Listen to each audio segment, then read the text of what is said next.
This content is for kids. It's not for kids. Isn't that what I said? No, it's not for kids. If you are 13 years or younger, this is not for you. Do I have to kill somebody in order to actually make that point across? No, man, you don't have to kill no one. Wait a second.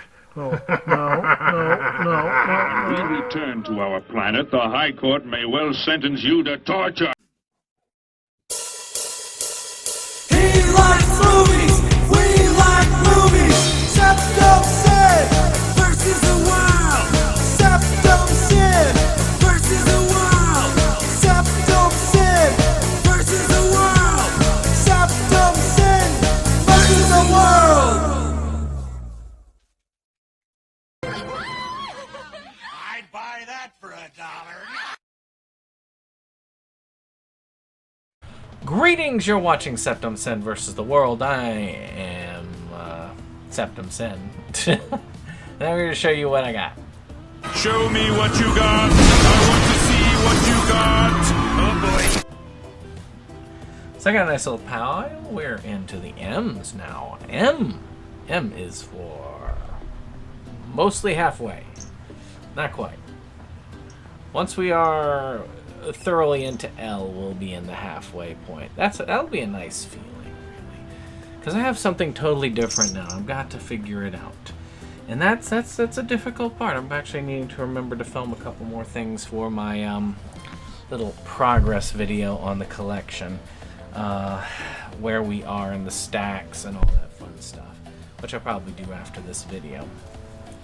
So we're starting with a documentary on MC Escher. MC Escher, Journey into Infinity. Now, MC Escher is the one that you would know from maybe like doing those like stairs, those odd perspective works. He was an impressive artist. He may still, I don't think he's still, he died in 1972. And again, I'm very curious about this one. I like Escher. And I like a lot of the psychology involved in his work. So this does actually hit in a good way. Indeed. So the next one, as I hide my mouse, is Mac and Me. Or Discount. Or really I should say Happy Meal version of E.T. Because really and truly, this was McDonald's making their own version of E.T. because E.T. was popular. And so this alien comes to Earth, gets separated from its family, and so they have to put them back together and help them. This is one of Mo's favorite films. It's very, very much a product placement movie. It makes E.T. look like a saint when it comes to product placement. But it has a lot of special features. This is the Shout Edition. And I am glad for the opportunity. Bad movies are, in their own, still fairly creative ideas. I don't think that there is really a bad film, so to speak. There are films that I have a hard time watching. There are films that I dislike. But those same films that I dislike or have a hard time watching are people's favorite films. Take Sallow, for instance. I think Sallow is a horrible film, but I know people who consider Sallow one of their favorite films of all time. Now, I look at them a little bit off, but at the same time, it shows that art is very different depending on who looks at it. And film is definitely art. So Mac and Me is definitely art. So next one here we've got here is a really cheap one I got from was Right Stuff at the time before they got purchased out, and they called themselves the Mad Bomber. It's a thriller about, well, a insane explosive expert who is now going around and targeting schools and hospitals, and they've got to catch him in time. So yeah, I don't know if it's gonna be very good or not, but it's worth at least one watch. It was $1. Now this one I've heard from Bennett Sage. He went over this, and this is a classic anime called Mad Bull 34. Now, this is kind of a reflection of what the Japanese think of us and our law enforcement.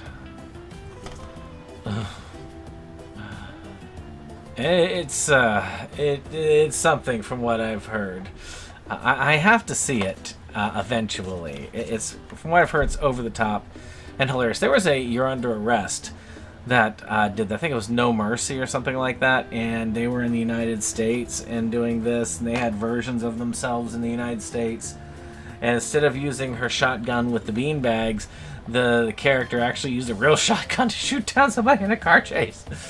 It's like, this happens in America all the time. You know, there's a part of me that thinks that they're right. They're right. We do that all the time here in the United States.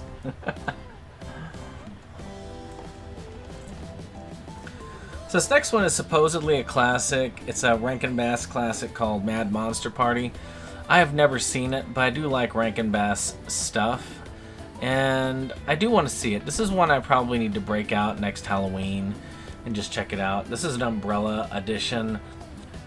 Apparently a limited edition, $13.92 of 1,500. I don't think, to me it doesn't really matter if it's a low number or not.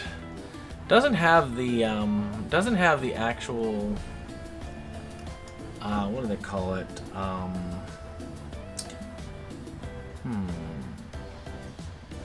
Region code on it. Maybe it does when I take off the paper and it has it there. But either way, I got a region-free player, so still, I'm curious about it. Let's see, when retiring monster maker Baron von Frankenstein, voiced by Boris Karloff, announces that his successor will be his human nephew, the bumbling goofball Felix, the members of the Worldwide Organization of Monsters are mortified. So this next one, I believe, is more of a documentary. Yeah, which is Previews from Hell. Mad Ron's Previews from Hell. And essentially, this is a lot of these trailers for a lot of these Splatterfest films back from the 70s and so on.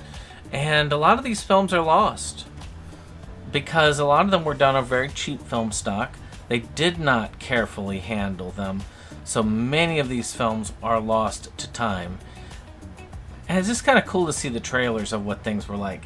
The 70s splatter is a time period, that kind of grindhouse period of movies, and a lot of it's lost. They have found a lot of these types of films, and they have revived them. I mean, Herschel Gordon Lewis, for instance, a lot of his stuff is available. But there's so much that was lost to the wind. I was not alive during the 70s for very long, and for what time period I was around during the 70s, I really wasn't watching these types of films.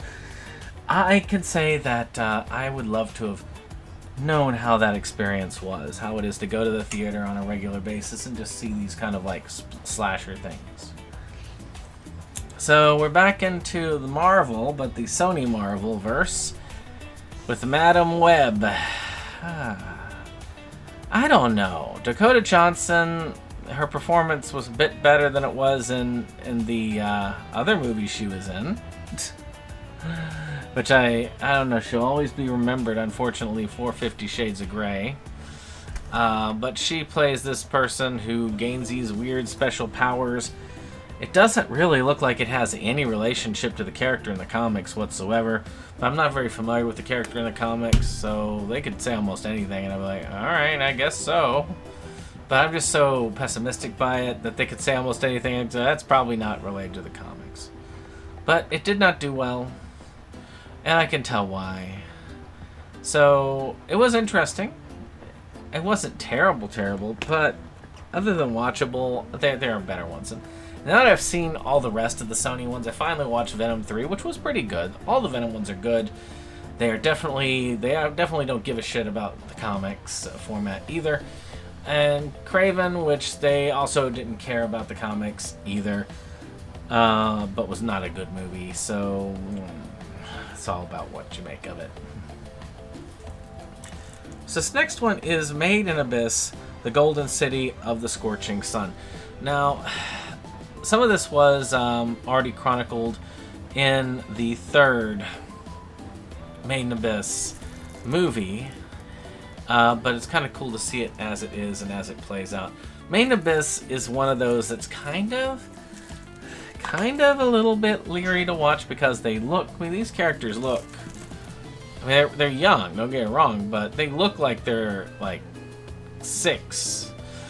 And they do sexualize them a little bit, which makes me feel a little awkward at times.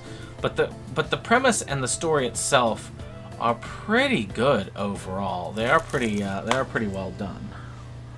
And it's about this like abyss, and they get a lot of supplies and cool stuff out of it. But the deeper you go, the more crazy things get. And you know, people will mutate, people get killed. It's just one of those things. Now, up here I also have Magia Record, Volume 2. Now, I have the first volume. I haven't watched it. This is a series taking place in the Puella Madoka Magica universe, which is a great series, by the way. If you haven't watched the series, you should. It's expensive, but you know. And if you want a cheaper way to watch it, if you don't stream, just get the movie collection. And it gives you most of it. But it's a really kind of dark magical girl one. So I'm curious about this one. I just haven't had time to get into it yet. But I do have all of it, and it'll all be together once the collection is reshuffled again. Oh, a Criterion one. I knew I was going to forget a Criterion or two when I was trying to pull them out. Which is The Magic Flute by Ingmar Bergman. So this is an adaptation of, I want to say, the opera? Not opera, ballet? Oh, Mozart's opera. It was an opera, yeah. So I'm not sure about this, but Bergman is an interesting director, and I saw this and I felt like it would be good to have in the collection. Let's see what it's about here. I have to kind of scan by the how wonderful Bergman is, and how wonderful Mozart is, and and how great the director. Well, it's got a lot of people behind it apparently. Okay, Tamino and his zestful sidekick Papagno,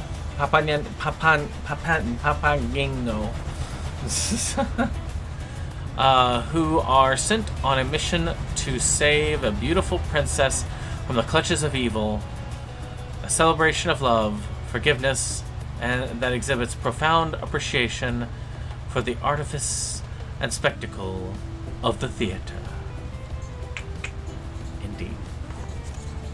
That goes there. Not too much left. So I got Magic of Stella, which we got on a Sentai sale, which is kind of cool. Tamaki's really excited about going to high school, but she's not sure what kind of club she wants to join, until she meets 3 girls who are making their own computer games. Remembering how she loved making board games when she was little, she takes the plunge and joins the group and their Rio as their new artist. Now she programmer Sheena, writer Ayame, and composer Keo are in a frantic race to finish their game in time to show. So it's another one of those, all-girls school, I'm going to guess that's all-girls school, girly club animes. They're fun, usually. They're entertaining. Very light, very enjoyable.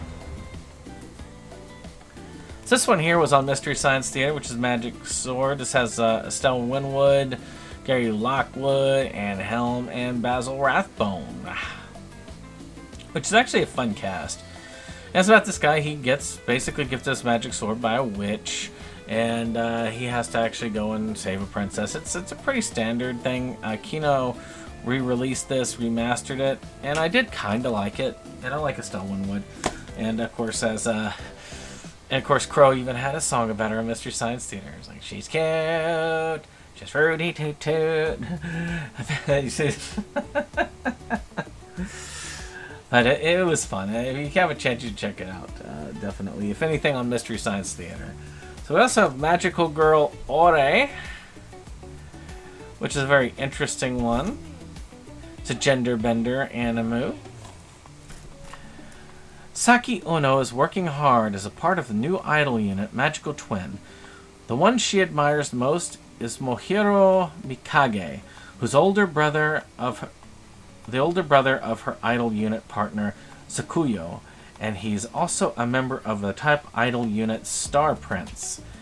She would be willing to do anything for him. One day, those feelings brought on a miracle. Saki ended up turning into a magical girl when she strongly wished to protect someone. But what she turned into wasn't exactly what she was expecting. So it's interesting. I am curious about that one. It sounded a lot of fun, and I went ahead and I got it when it was a decent price. Well, I hope you've enjoyed this. If you did, hit that like button, hit that subscribe, and share. And we'll see you on the next one. Bye-bye.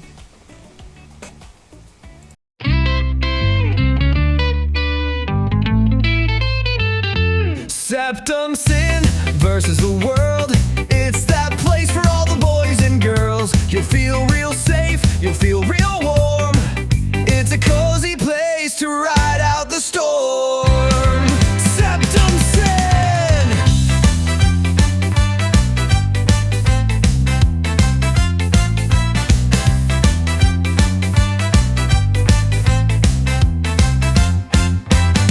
SeptumSin and his best boy Jake see the trends that scare us every day.